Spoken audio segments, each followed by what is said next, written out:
Eu sou a Graziele, vou te acompanhar aqui no curso de assistente de informática, curso oferecido pela rede ADESC, Associação do Desenvolvimento Econômico e Social do Ceará. Vamos lá? A nossa jornada ela é composta por 10 capítulos e nós vamos desde a introdução até as tendências e inovações em informática, ok? Bom, o objetivo aqui desse curso é preparar você para atuar de forma eficiente e segura, garantindo a integridade das informações e o bom funcionamento dos sistemas. Vamos começar com os conceitos básicos de hardware e software. O que é um hardware de computador? Significa que são os componentes físicos de um sistema de computador. Então, pense em tudo que você pode tocar, ok? Por exemplo, processador, memória, temos aí USB, teclado, mouse, entre outras coisas. Já o software de computador, a gente está falando de programas e instruções que dizem ao computador o que ele fazer. Então, pensa que é algo que você não pode tocar. Nós não podemos tocar em software, ok? Então, você faz essa distinção.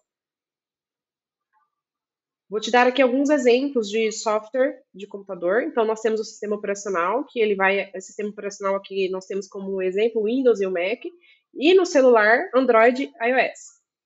No software utilitário, a gente fala aqui de programas antivírus, firewalls, gerenciadores de tarefas. Já em software de aplicação, a gente está falando de processadores de textos, navegadores de web e jogos. Então, já que a gente comentou aqui sobre sistemas operacionais, vamos ver quais são os tipos de sistemas operacionais que nós temos. Nós temos aí o Linux, Windows, Android, Mac, Unix, entre outros. Mas eles não se resumem àquilo que seus olhos conseguem ver, ok? Ou ao que você consegue interagir. Em outras palavras, ele é um programa que conversa diretamente com o hardware de sua máquina. Então vamos ver alguns exemplos de sistemas operacionais. Nós temos o monousuário e monotarefa. Isso quer dizer o quê? Que apenas um usuário ele utilizasse o sistema e realizasse uma tarefa por vez. Lá na época, lá em 1980, nós tínhamos o MS-DOS, que ele dominou o mercado naquela época. Só que o usuário ele tinha que digitar comando para realizar uma tarefa. Então, como copiar um arquivo ou abrir um programa, e o sistema não permitia a execução de mais de uma tarefa ao mesmo tempo.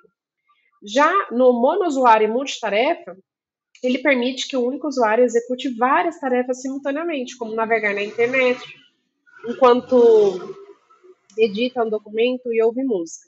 Então, como exemplo, eu tenho aqui o Windows, né? O Windows foi introduzido pela Microsoft e ele popularizou muito a interface gráfica dele e o conceito de multitarefa. Então, aí permitindo, agora dessa vez, que o usuário abrisse várias janelas e ultrapassasse e alternasse, né, entre diferentes programas, sem precisar ter que fechar um para abrir o outro.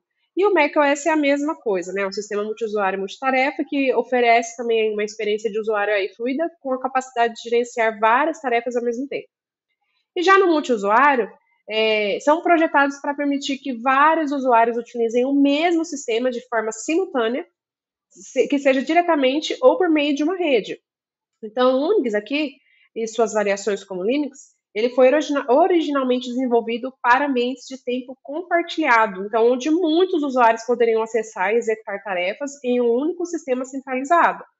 Então, o Linux ele é popular em servidores e infraestrutura de rede devido à sua estabilidade, segurança e capacidade de suportar grandes quantidades de usuários simultâneos. E nós temos aqui o tempo real, que é o RTOS. São projetados para executar tarefas em prazos rigorosos e previsíveis. Então, eles são comumente utilizados em sistemas críticos, onde o tempo de resposta deve ser garantido para evitar falhas ou atrasos. Então, esse tipo de sistemas, eles são amplamente utilizados em dispositivos embarcados, como sistemas de controle automotivos, aparelhos médicos e equipamentos industriais. Então, nós temos o exemplo aqui do VxWorks. Os sistemas em tempo real, eles garantem que as tarefas sejam executadas dentro de uma janela de tempo pré-definida, com um nível muito alto de confiabilidade. Os sistemas operacionais em tempo real, eles podem ser classificados em dois tipos. Tem o hard real-time e o soft real-time. No primeiro caso, as consequências de não atender ao prazo são críticas e podem resultar em falhas catastróficas, como em sistemas de controle de aeronaves. No segundo caso, os prazos são importantes, mas não necessariamente fatais se forem ultrapassados, como em sistemas de streaming de vídeo, onde pequenos atrasos podem ser tolerados.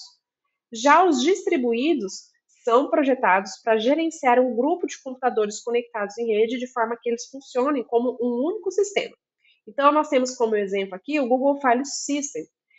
A principal vantagem desse tipo de sistema é a escalabilidade, pois novos computadores podem ser adicionados à rede para aumentar o poder de processamento total.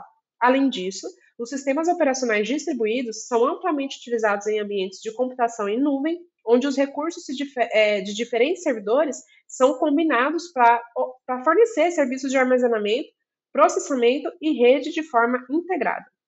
E nós também temos os tipos aqui móveis, que eles são projetados para dispositivos móveis como smartphones e tablets, e eles foram desenvolvidos com foco em interface amigável, também com mobilidade e consumo eficiente de energia, além de serem capazes de suportar uma ampla gama de aplicações, desde comunicação até entretenimento e produtividade. Então, nós temos como exemplo, muito conhecidos, o Android e o iOS.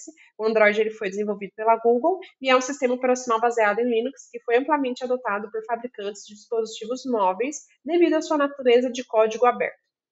O Android ele vai permitir uma personalização e é compatível com milhões de aplicativos disponíveis na Google Play Store.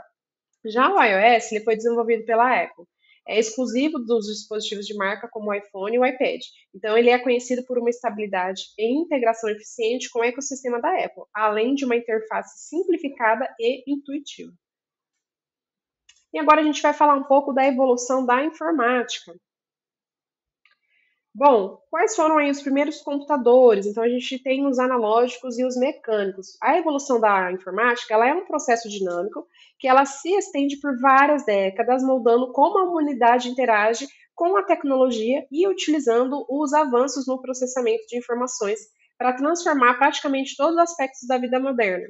Então, aqui nós temos os primeiros computadores analógicos e mecânicos. Então, a história da informática, da informática remota, há muito antes do evento dos computadores digitais modernos, os primeiros dispositivos computacionais eram os analógicos e mecânicos, desenvolvidos para realizar cálculos mecânicos, cálculos matemáticos complexos de forma mais rápida e precisa do que os humanos podiam fazer naturalmente.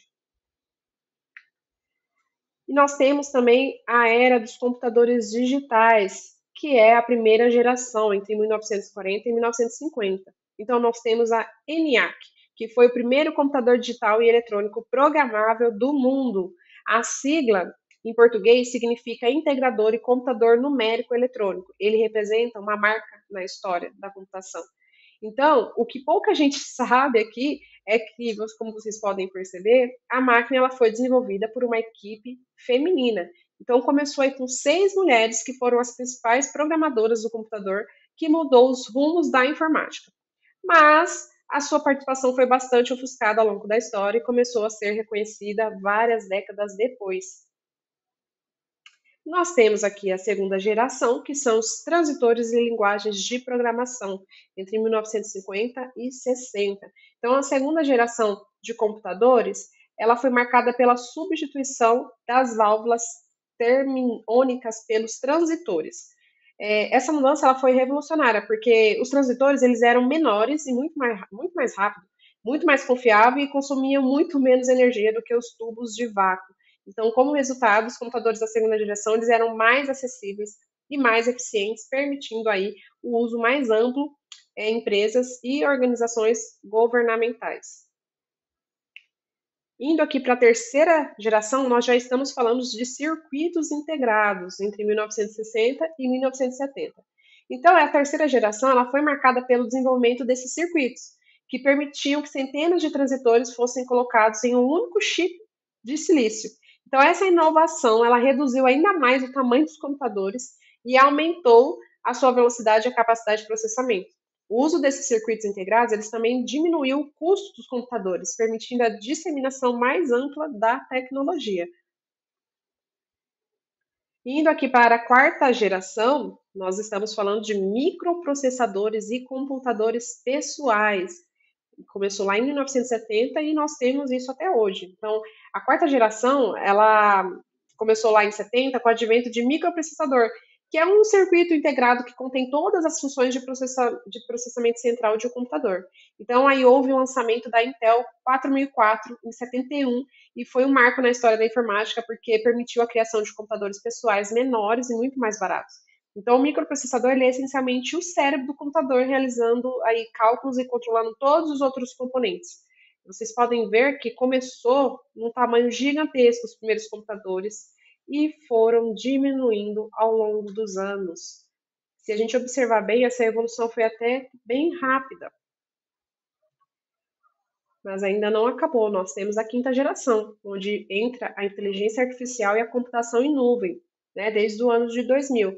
A inteligência artificial ela se refere a sistemas que são capazes de aprender, de se adaptar e tomar decisões com base em grandes quantidades de dados. Então, a tecnologia de IA, como o machine learning e processamento de linguagem natural, eles estão sendo aí aplicados em várias áreas, incluindo saúde, finanças, transporte e entretenimento. Nós encerramos aqui nosso primeiro capítulo e ainda tem muita coisa legal para vocês verem, ok? Eu quero pedir para que vocês se lembrem de curtir e se inscreverem aqui no canal, ok? Nos vemos na nossa próxima aula.